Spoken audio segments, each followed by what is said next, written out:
In the early 1970s, E.J. Jackson worked as a private investigator, but the banks rejected his loan application, which would have allowed him to expand his business.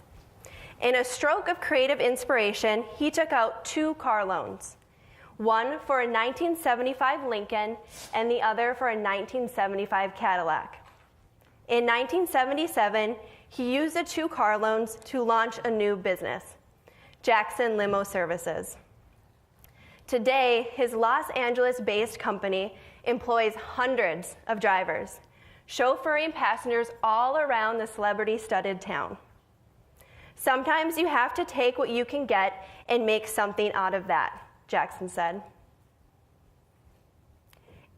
Abby Schiller and Samantha Counter set out to create a children's media company. While their children amused themselves on the playground, they would ask parents for feedback as they developed the product. Their informal polls struck a chord with parents, who then became investors in this Los Angeles-based company, the Mother Company, which offers a series of books and television shows for children. The Mother Company wound up raising $500,000 in funds as a result of these playground dates. During a going-away party at a bar, Alex Rappaport began telling strangers about his idea to make educational hip-hop songs. Most people smiled politely and moved on. But a Columbia Business School MBA student was interested and helped Rappaport put together a pitch for an outrageous business plan competition. The Flockabulary business model was a winner in the social value category, earning $5,000 and the attention of a range of investors. That's how Rappaport and Blake Harrison came to co-found Flockabulary, an educational startup based in Brooklyn. Today, its online learning program is used in more than 20,000 schools around the world. Hey everyone, my name is Brandy and I'm a developer, designer, and doer who could out-hustle Jay-Z.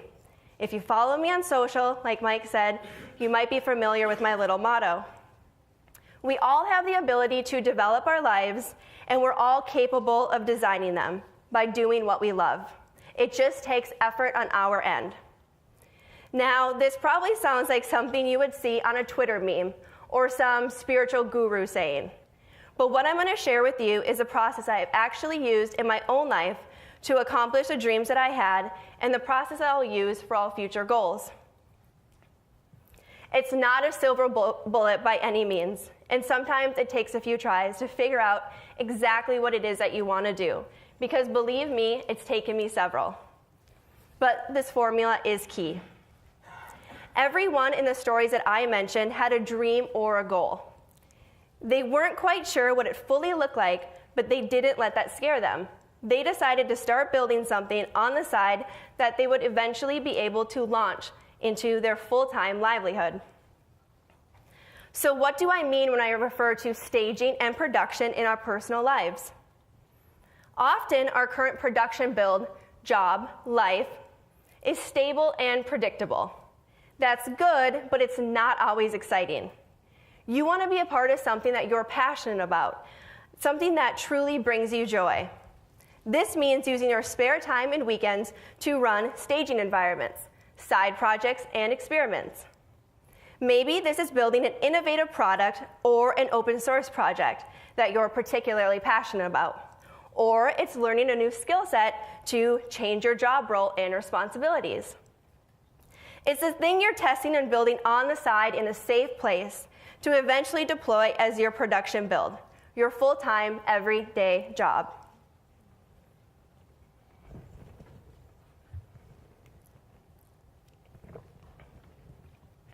This is so important because our life accounts for at least 8 hours a day, 5 days a week.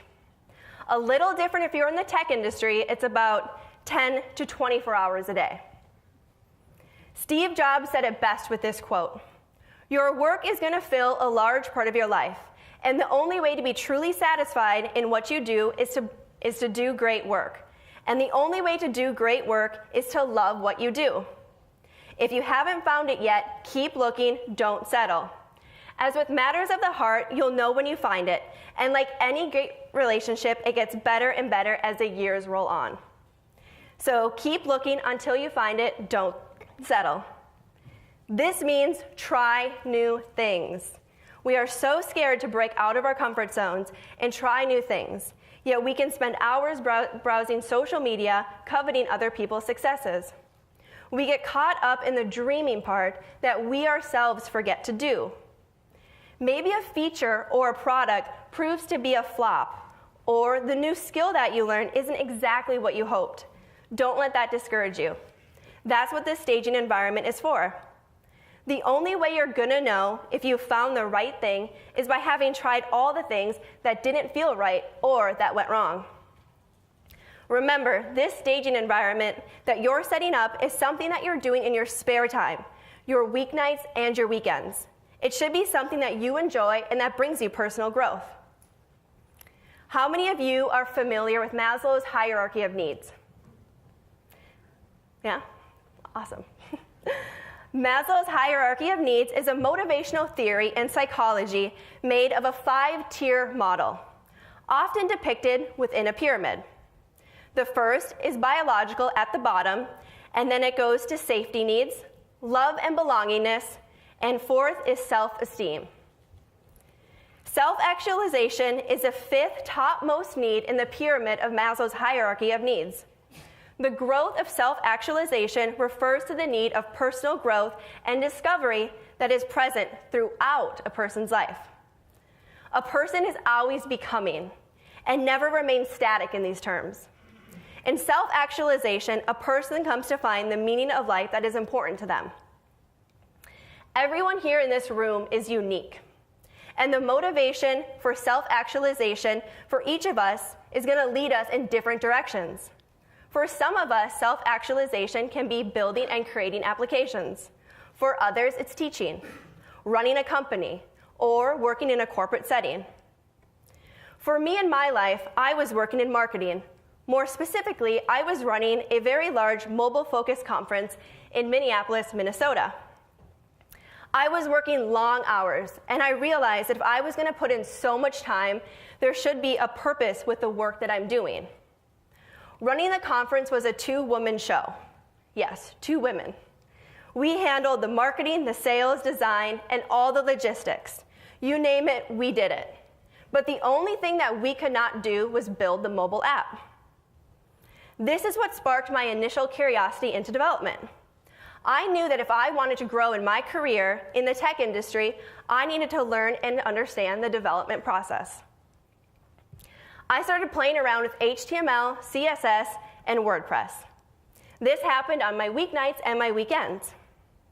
I started to feel this joy and this overwhelming sense of interest in my work that I was not feeling in my 9-to-5. And this is where my staging environment was born. Maslow believed that self-actualization can be measured through the concept of peak experiences. This occurs when a person experiences the feelings of joy, euphoria, and wonder. It's important to note that self-actualization is a continual process of becoming, rather than a perfect state one reaches of a happy ever after. This is very important to keep in mind through every step that I cover. This requires us to be constantly challenging ourselves and to be asking what it is that we're seeking in these staging environments.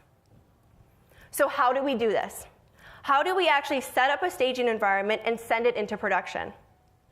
We are going to go into the 9-step process that I have used multiple times to accomplish a successful production deploy. Now, 9 steps might sound like a lot, but they're very simple, and you're probably familiar with some of them. But I am here to show you how I've applied them to my own life. Who's ready to launch some cool stuff into production? Yeah. Woo!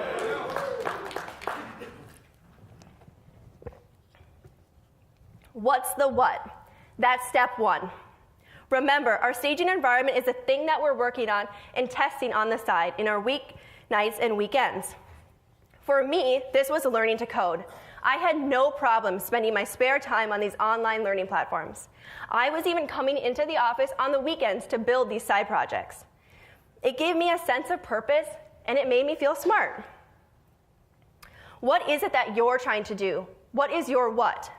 What do you find yourself working on late at night and reading endless blog articles about?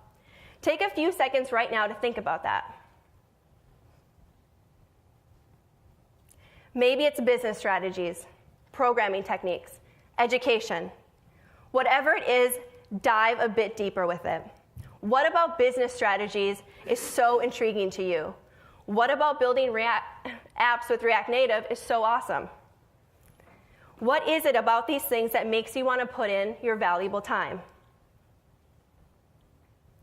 Now that we've defined the what, it is very important to identify the why behind that. And that's step number 2. What is your intention for learning these new skills? What is your why behind setting up the staging environment?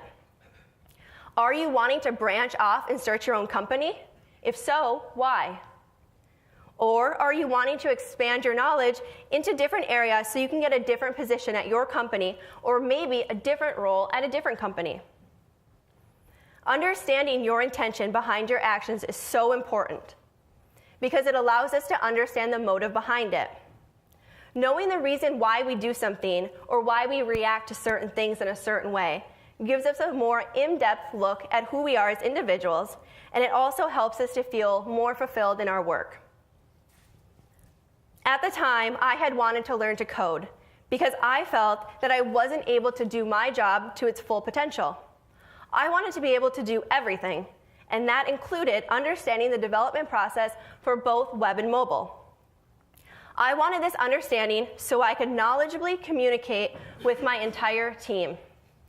And the only way I was going to be able to do that was by learning to code. Now that we've identified our internal motivation, tell somebody. This is step number 3. Talk about your dreams and goals out loud. Okay, I'm going to need some audience participation. I want everybody to tell the person to their right one of their goals. Just one. I'll give you 30 seconds.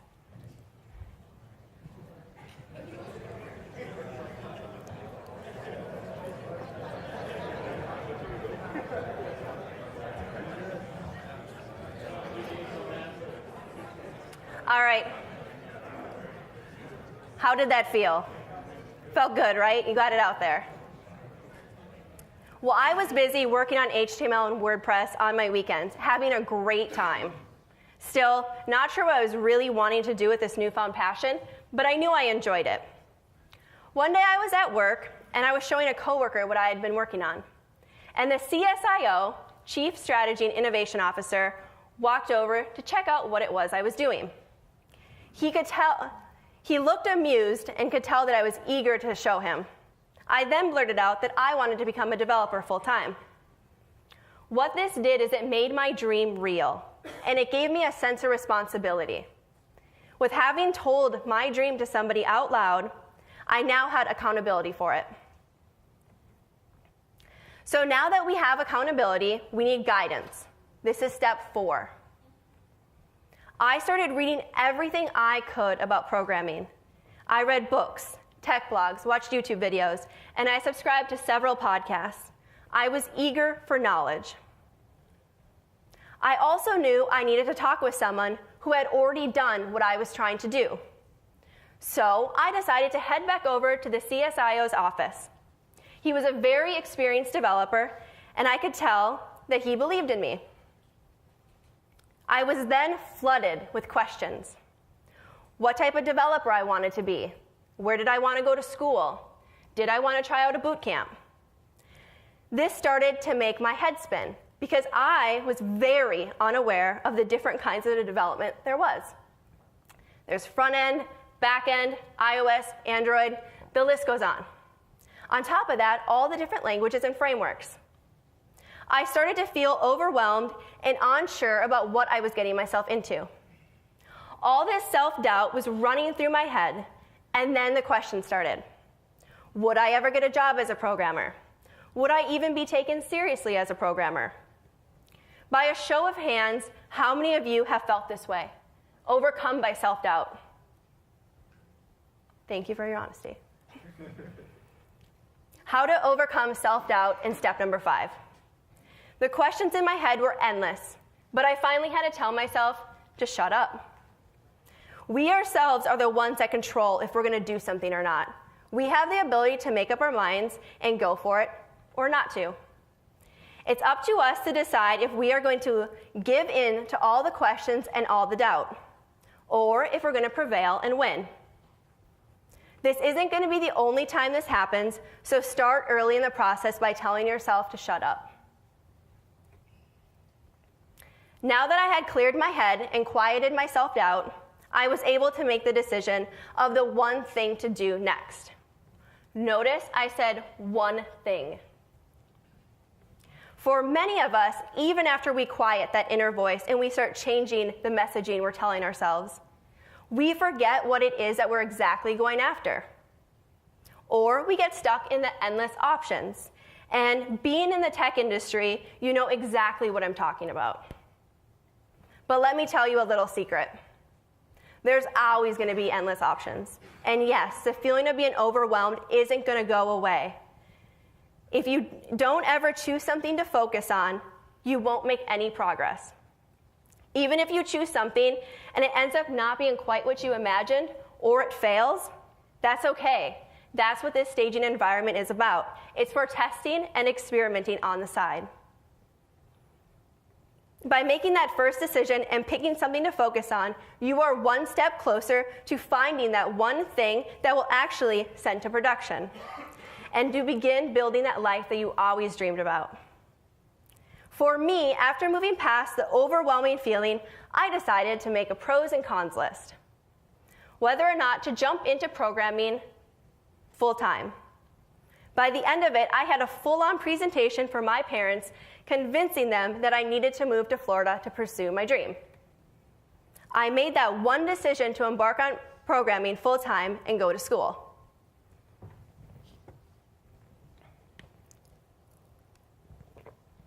Now, one important thing to keep in mind when you're picking one thing is money. Unless you're one of the lucky winners of the lottery, or you live in a world where money is not required, you need to choose something that's going to make you money. So, how are we going to do that? Are there similar companies, projects, courses, etc. out there making money that you can learn from? This is about identifying how you're going to bring in revenue to this staging environment.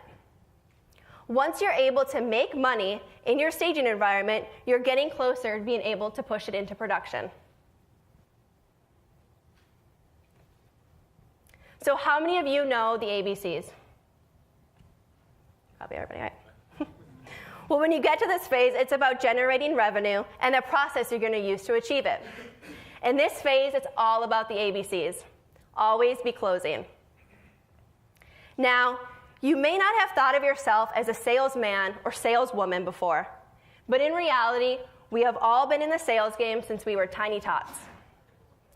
Anytime you convinced your mom to buy you candy or got a beautiful someone to go on a date with you, you were selling. You were selling your mom that you would behave better if you only had candy, or that you loved her more, would love her more. You sold that you were an awesome individual that would enhance the life of the person that you were trying to get a date with. Selling is a part of life. How many of you have applied for a job? Guess what? You were selling. Nearing the end of my college experience here in Florida, I knew I needed a job to make money. And my dream job was to work at IBM. I had mentioned this to one of my teachers, and he had introduced me to an alumni that worked there.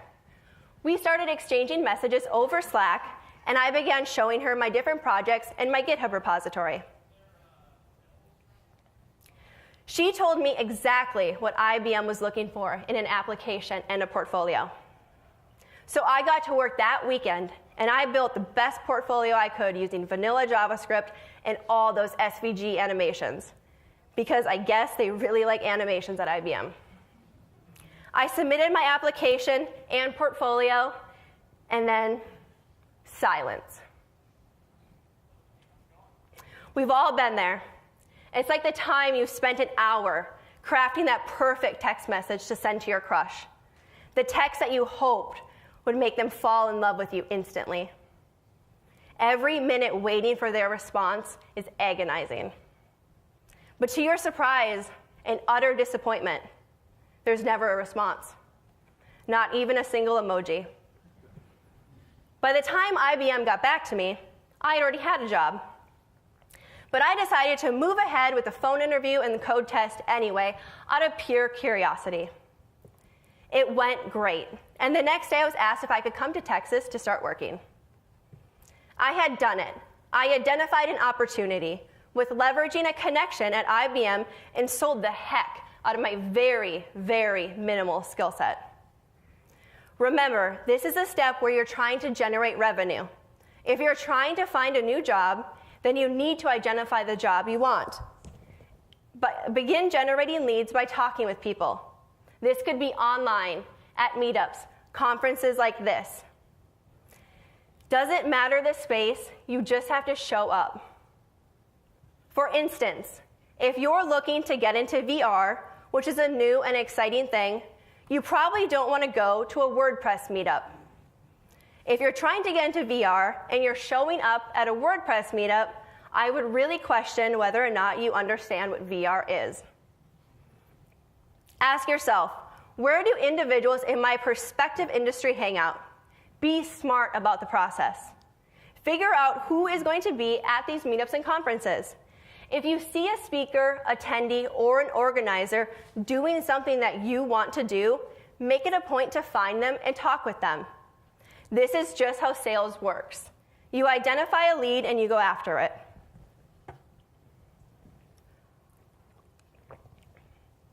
Now I'm going to share a story about how I was able to generate a lead and go on a journey to the great state of Washington. This was sort of an accident, but it taught me a valuable lesson in generating leads through social media. See, social media is a great place if you're looking for leads or to connect with people in your prospective industry. Because behind every social profile is a real human, most of the time. I was on Twitter one afternoon, and I liked a tweet from a guy who worked at Microsoft. This led him to check out my profile and then my YouTube channel. That's why it's always important to make sure your profiles are employer-friendly. But that's another talk for another day. He then sent me an email about a position at Microsoft he thought I'd be interested in. He thought correctly. The phone interview went great, and the next steps were an on-site visit to talk with the people there and also try out for the actual job. And by try out, I mean it felt like I was trying out for the Olympic Games. There were a series of interviews spanning 5 hours. But the very last one is what stuck out in my head. See, the position I was applying for was for a very specific role at Microsoft, which involved a lot of on-camera and studio time. I was placed in their studio in front of several cameras, alongside a member of their .NET core team who had been with the company for 16 years. It was a back-and-forth conversation comparing JavaScript to C#. In that moment, I knew I really needed to sell myself because, unfortunately, I have very limited knowledge of C#. I sold like I had never sold before. And by the end, I think I have a great shot at this job. Even one of the guys sent me a text afterwards saying he hoped they hired me. I rushed back to my hotel, and I passed out for a few hours just to wake up to catch the red eye home. Then, about a week later, I hear back. I didn't get the job. I was shocked.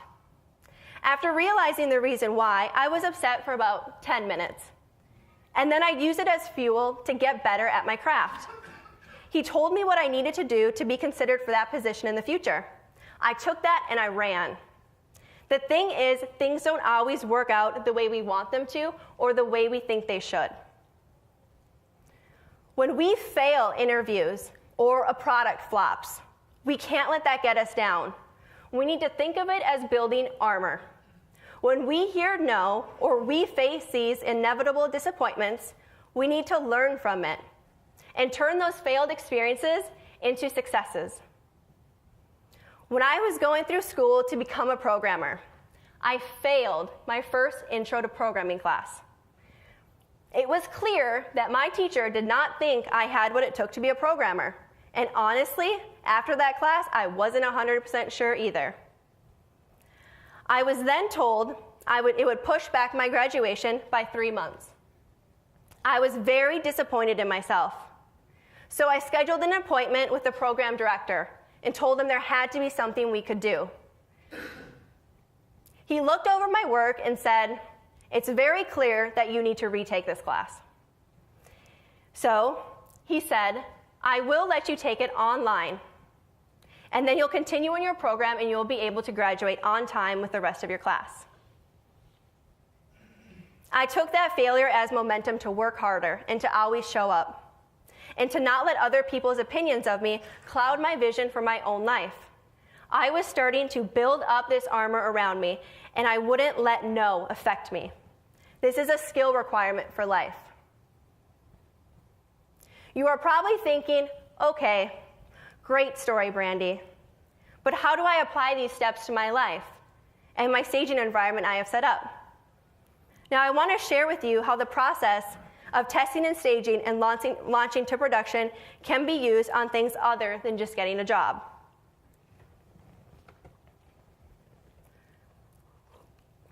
So step number 1 is identifying the what.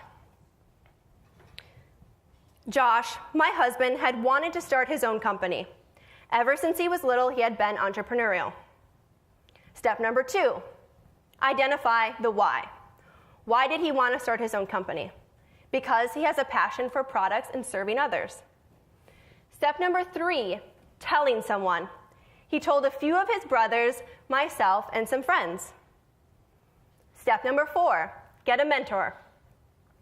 He reached out to a guy that he had met at a coffee shop who had started several businesses and had extensive knowledge running technology companies. They spent several meetings together talking and discussing future business plans.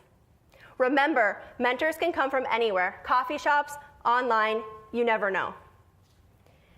Step number 5, he had to tell himself to shut up because 95% of businesses fail. He questioned whether he would even be able to make money on his own.